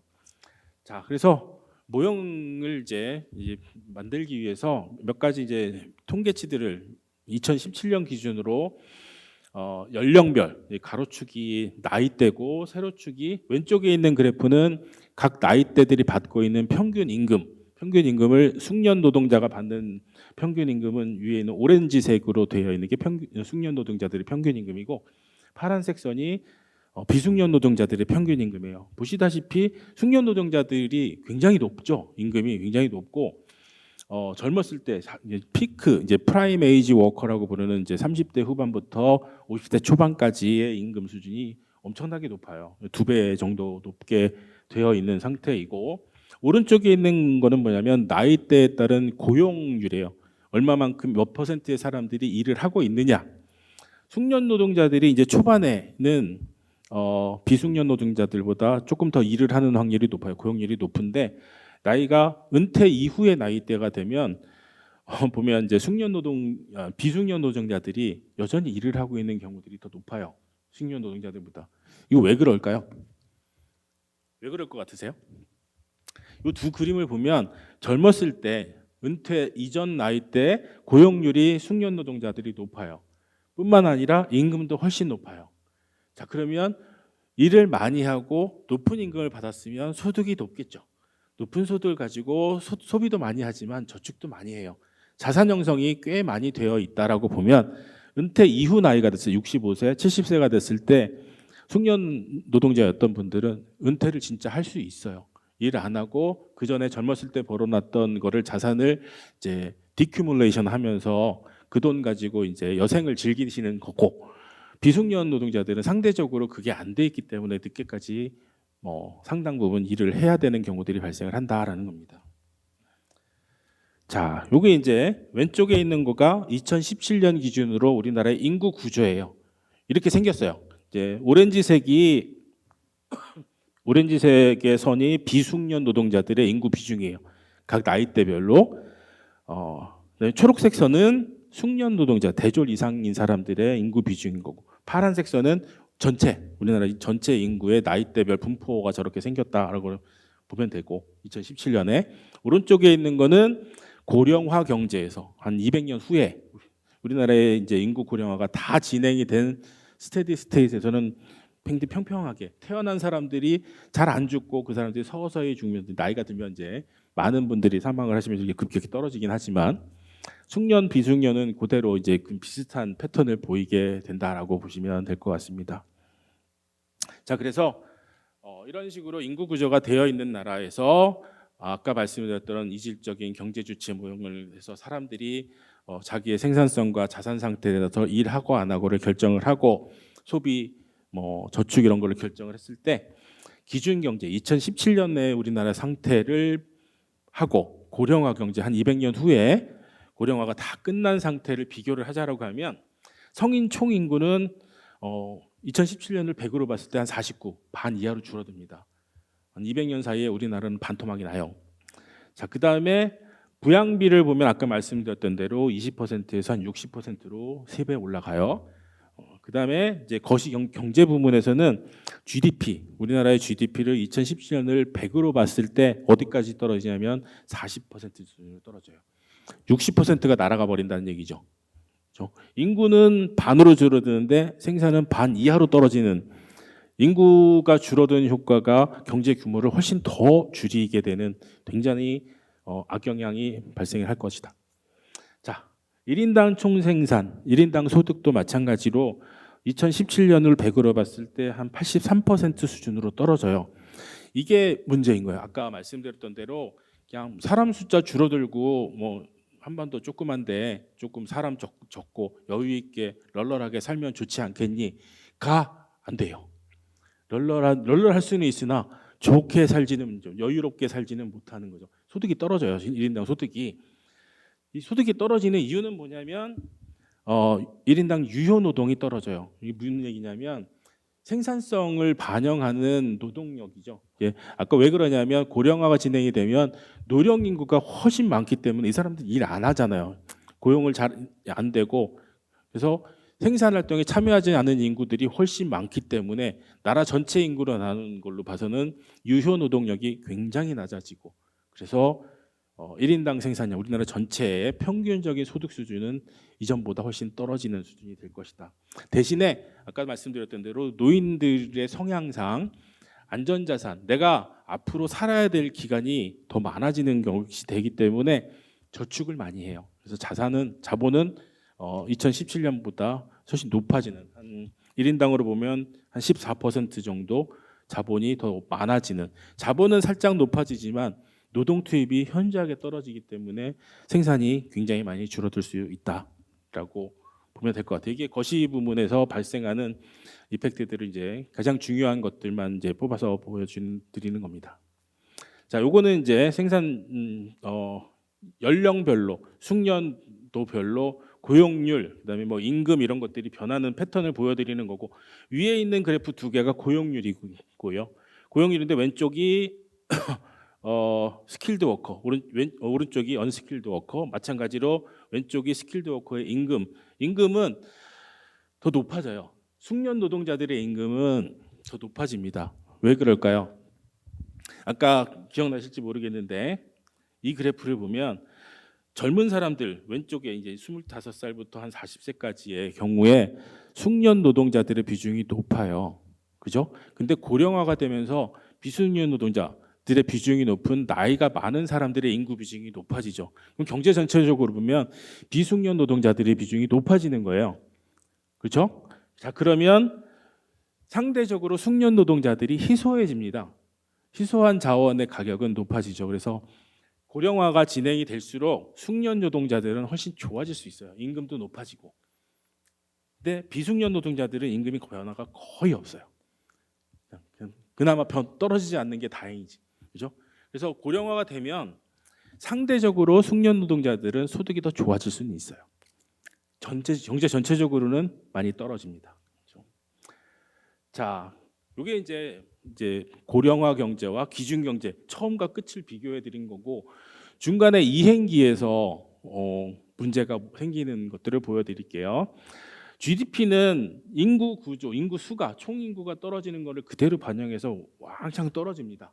이렇게 왕창 떨어지고, 그다음에 그 오른쪽에 있는 게 1인당 생산량, 1인당 GDP예요. 1인당 생산 GDP는 아까 기억하실지 모르겠는데 노인 부양 비율이 중간에 굉장히 높아지는 경우가 있었잖아요. 그게 뭐냐면 젊은 사람의 인구가 상대적으로 훨씬 적어진다는 기준이죠. 그죠? 중간에 이제 인구 변화가 일어나는 과정에 초반 한 6, 70년 사이에 굉장히 심각한 문제가 생기는 게 저거예요. 그래서 1인당 소득이 엄청나게 떨어졌다가 어디까지 떨어지냐면 2017년을 100으로 봤을 때 한 65% 수준까지 엄청나게 떨어졌다가 다시 서서히 올라가서 83% 수준으로 수렴하는 식으로. 나중에는 좀 좋아져요. 나중에는 조금. 왜 좋아지냐면 아까 말씀드렸다시피 인구가 엄청나게 떨어졌다가 출생률과 사망률이 안정화되는 순간에 이 비율이 인구 구조가 조금 개선이 되는 구간이 생깁니다.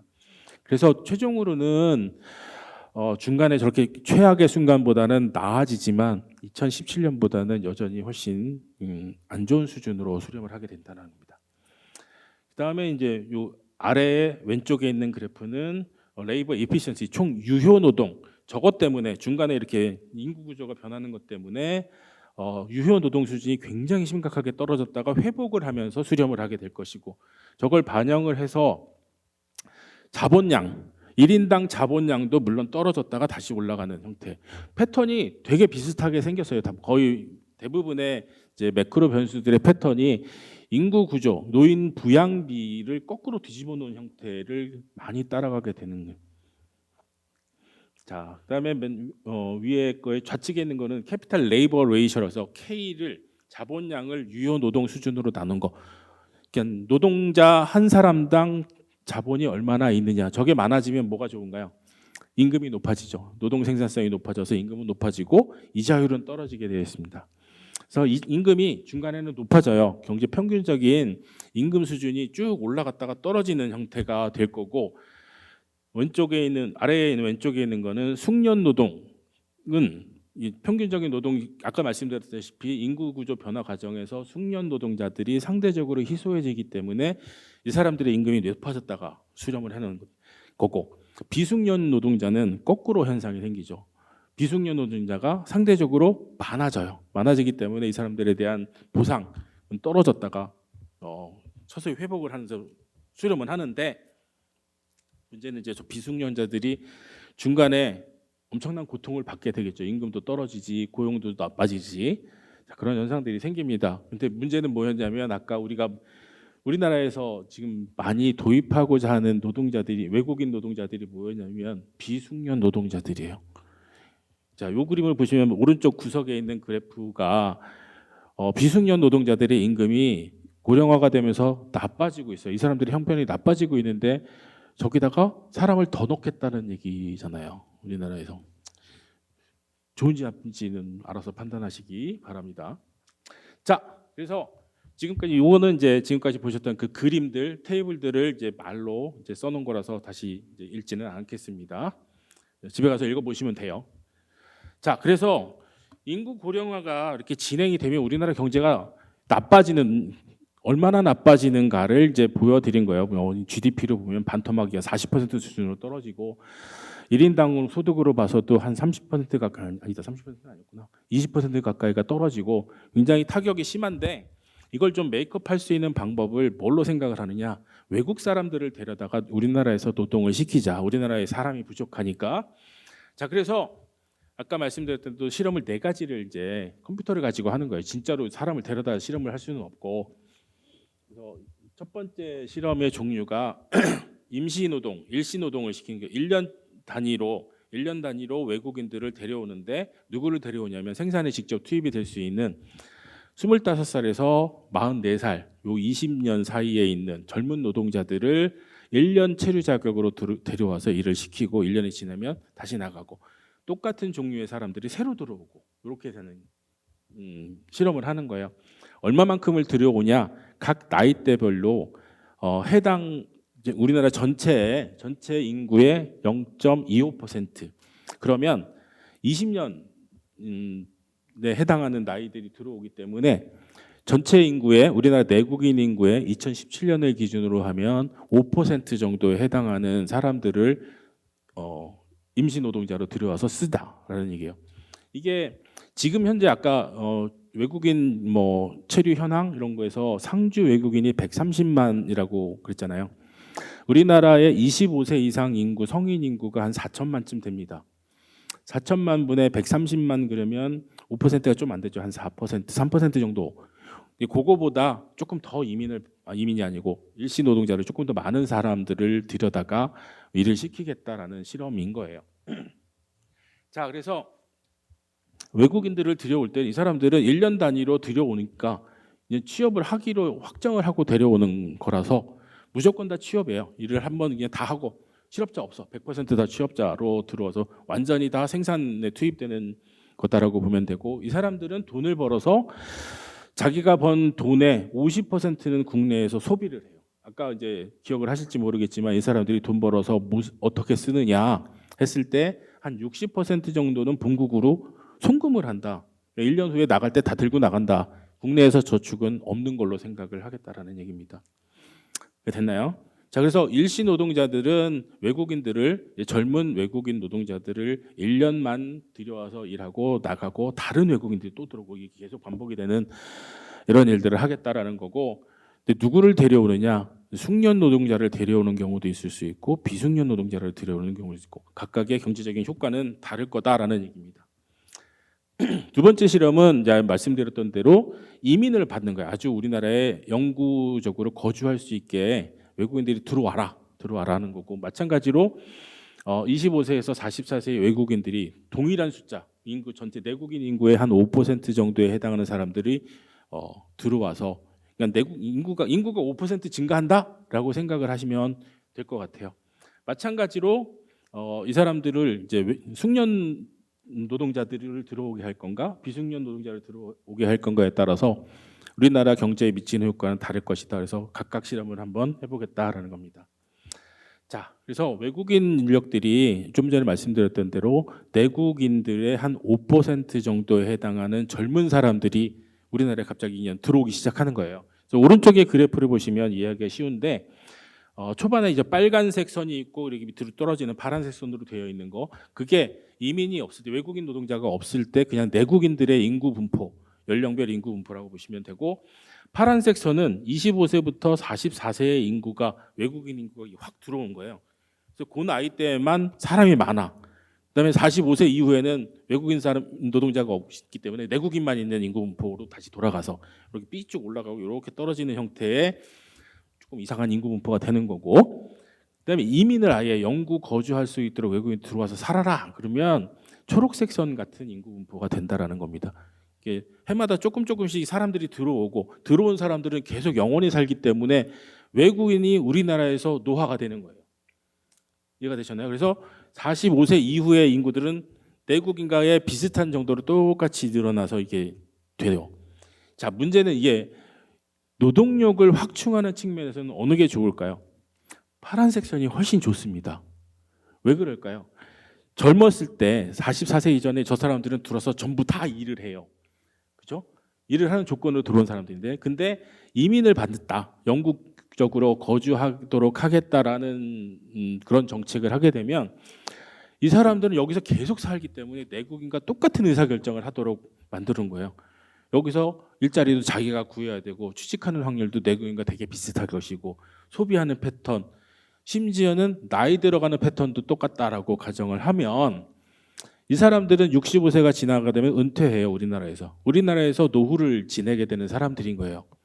젊었을 때 들어온 사람들의 숫자는 인구의 5%가 들어온 건 똑같은데 이 사람들이 나이 들어서는 일을 안 하는 인구가 다시 늘어나요. 오히려 부담이 되는 측면이 있어요.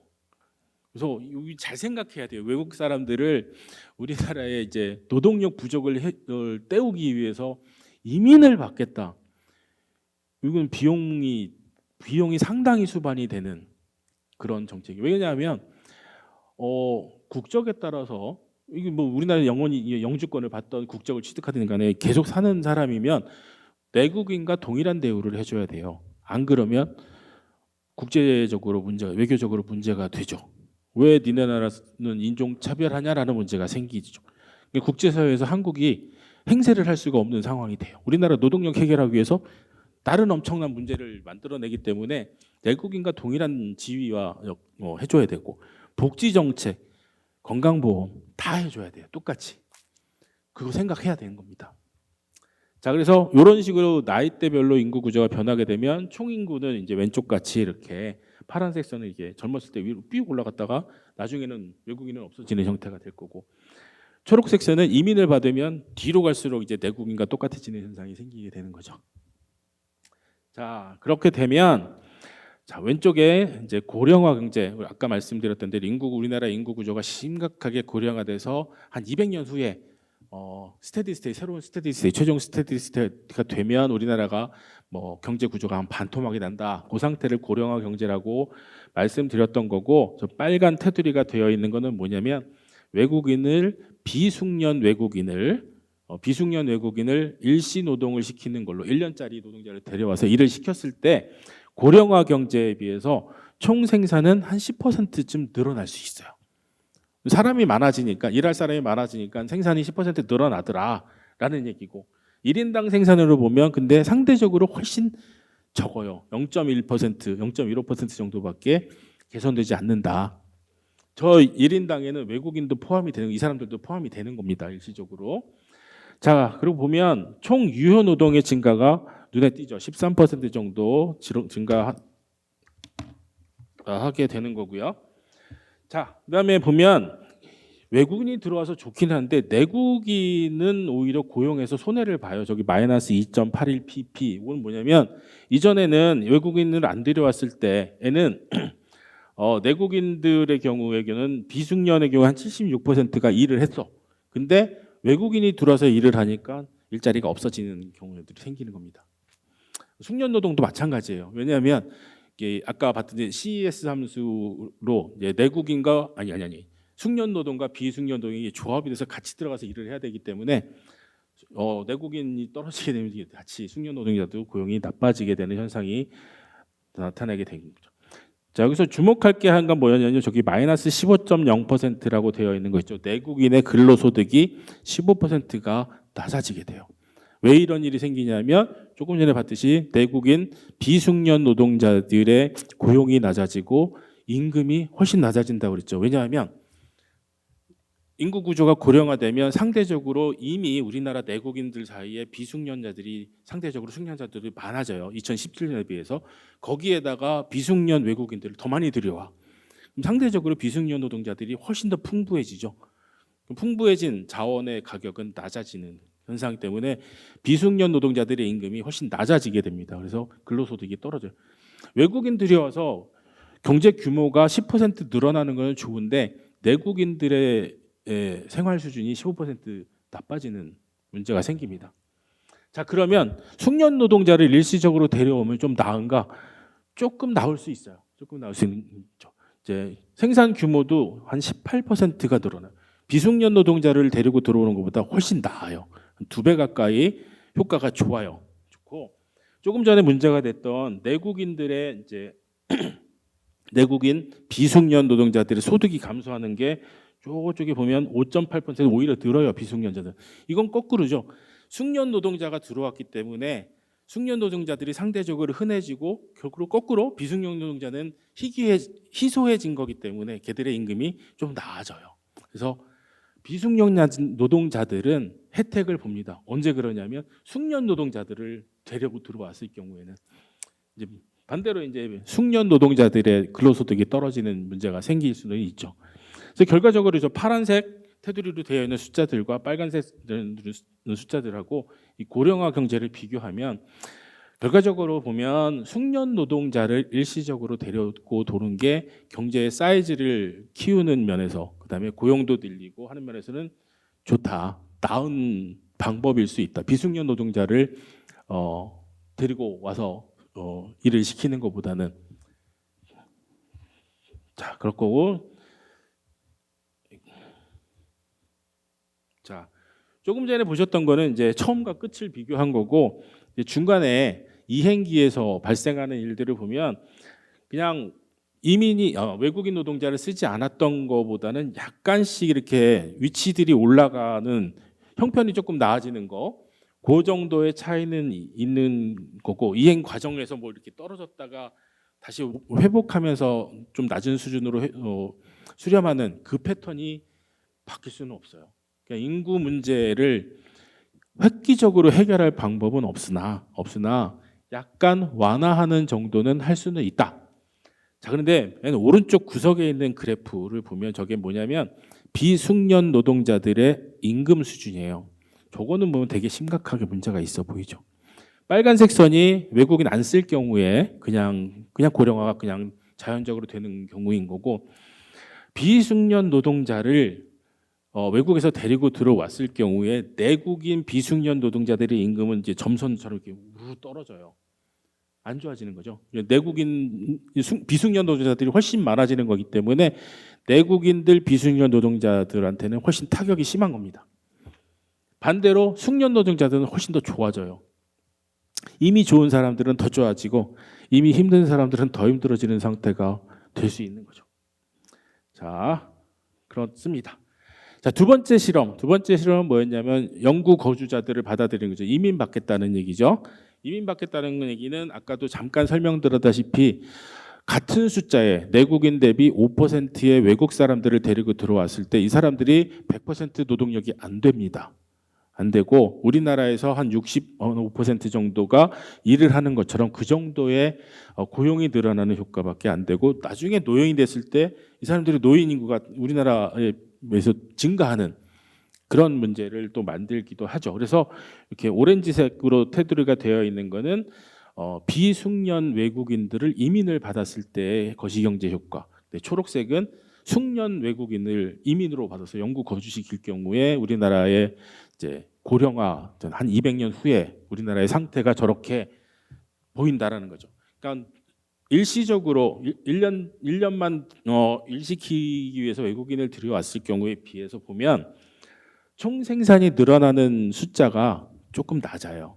이게 말씀드렸던 그런 효과예요. 이 사람들이 다 일을 하는 사람들이 아니기 때문에 생기는 효과다라고 보시면 될 것 같아요. 나머지 패턴들은 조금씩 다르긴 하지만 대체로 유사한 패턴들을 보이기 때문에 뭐 추가적으로 설명드리지는 않을 거고 여기서도 보시다시피 숙련 노동자들이 들어오는 경우가 비숙련 노동자가 들어오는 경우보다는 훨씬 우리나라의 생산이나 고용이나 뭐 이런 면에서 도움이 되는 측면이 훨씬 더 있다는 겁니다. 자, 요거는 이행기 영로에서 아까 보셨던 대로 2017년부터 고령화가 시작되는 과정에서 빨간색 선으로 따라서 경제가 변해 나갈 텐데 이제 초록색 실선은 숙련 외국인들이 들어오는 경우, 네, 초록색 점선은 비숙련 외국인들이 들어오는 경우에 우리나라의 경제 변수들이 저렇게 이행을 해갈 것이다라는 겁니다. 마찬가지로 오른쪽 아래 구석에 있는 게 비숙련 노동자들의 임금 변화. 아까랑 되게 비슷한 패턴이 나오죠. 그렇죠? 그러니까 누가 들어오느냐가 상대적으로 훨씬 중요하고 얼마나 체류하느냐는 이제 사이즈를 이제 키우는 효과는 있지만 전체적인 패턴을 결정하는 것은 숙련 노동자가 들어오느냐, 비숙련 노동자가 들어오느냐에 따라서 그게 조금 더 이펙트가 크다라고 볼 수가 있을 것 같습니다. 자, 이거는 이제 지금까지 보여줬던 그림들을 이제 말로 요약한 거니까 읽어보시면 될 것 같고요. 자, 이건 이제 뭐 조금 전에 말씀드렸던 어떤 사람을 어떤 방식으로 들어오느냐에 따라서 이행 경로 과정 중에 최저치가 저렇게 다르다. 최저치를 이제 가장 낮은 수준까지 떨어지는 이유는 뭐였냐면 노인 부양 비율이 중간에 한 2070년, 80년에 120%인가 110몇 %까지 올라가는 엄청나게 올라가는 그 효과, 인구 변화의 극한을 최악의 순간 때문에 그때가 요때인 거예요. 그거를 어느 정도로 이제 조금 메이크업을 해줄 수 있느냐를 이제 보여주는 거다라고 보면 생산을 좀 높이고 그런 측면에서 보면 1S가 뭐였냐면 숙련 노동자 스킬드 워커를 템포러리하게 고용해서 쓰는 방법이 가장 유효하다라고 볼 수가 있을 것 같아요.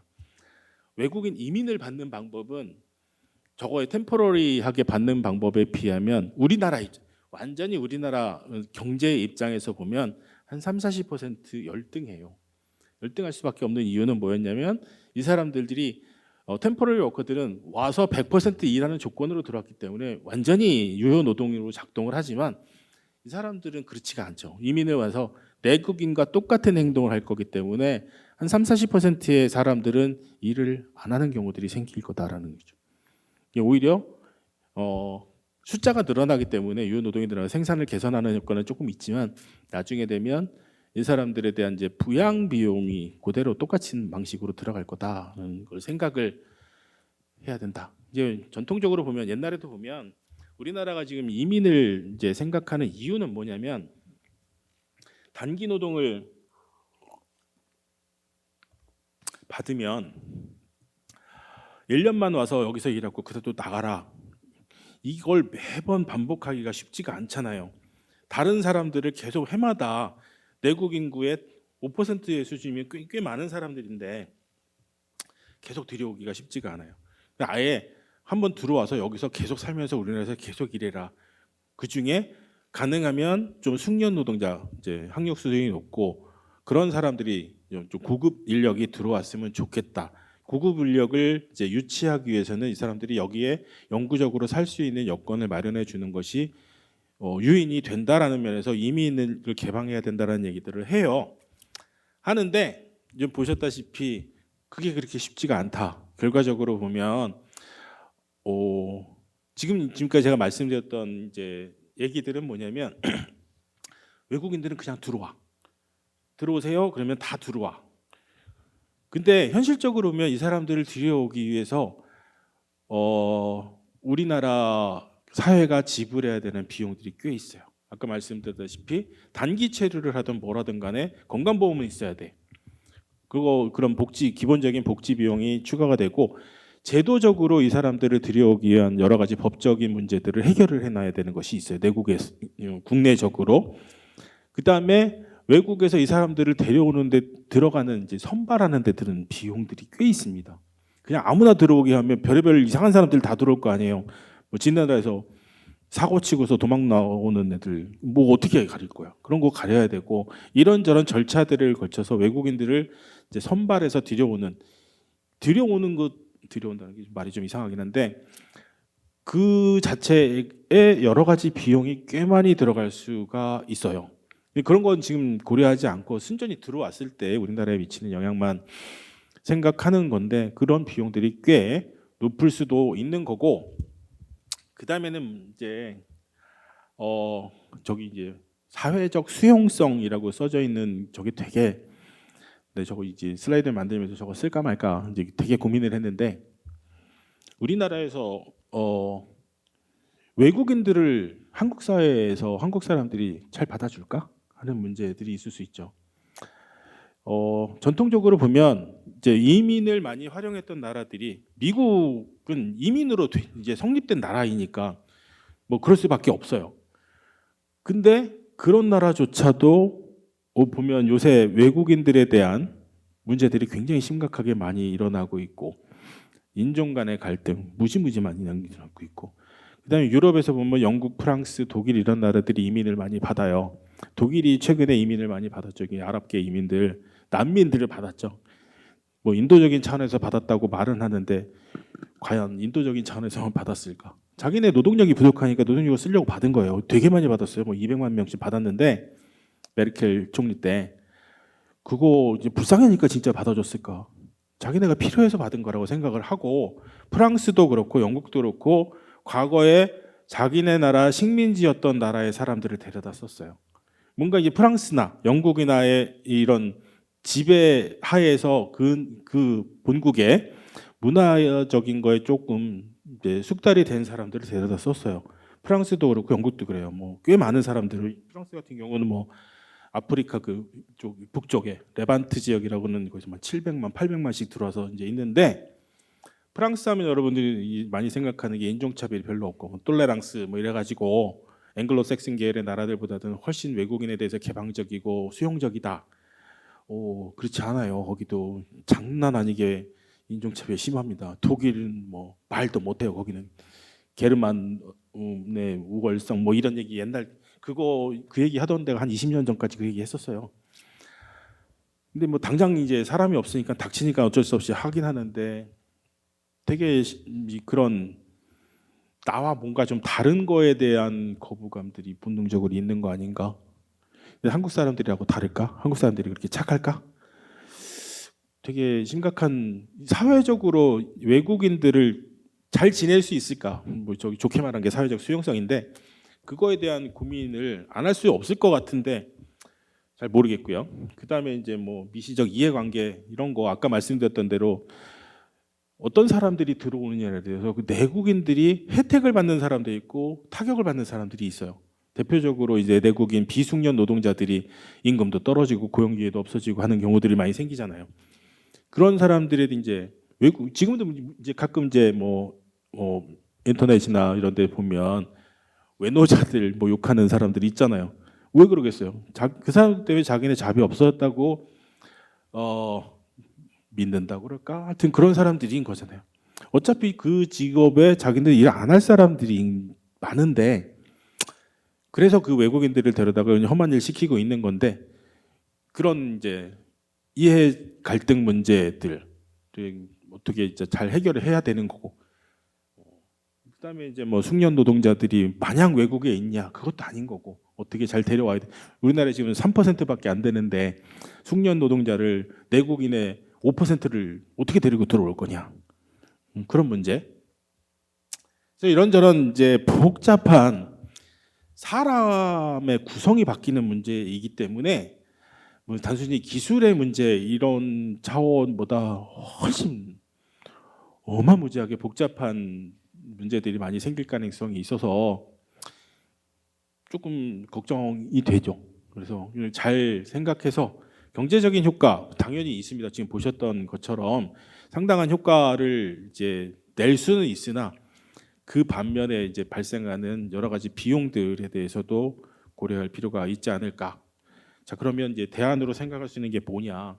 이제 이전에 제가 말씀드렸던 우리나라에 이미 있는 활용 가능한 노동력들이 많이 있죠. 대표적으로 여성 인력.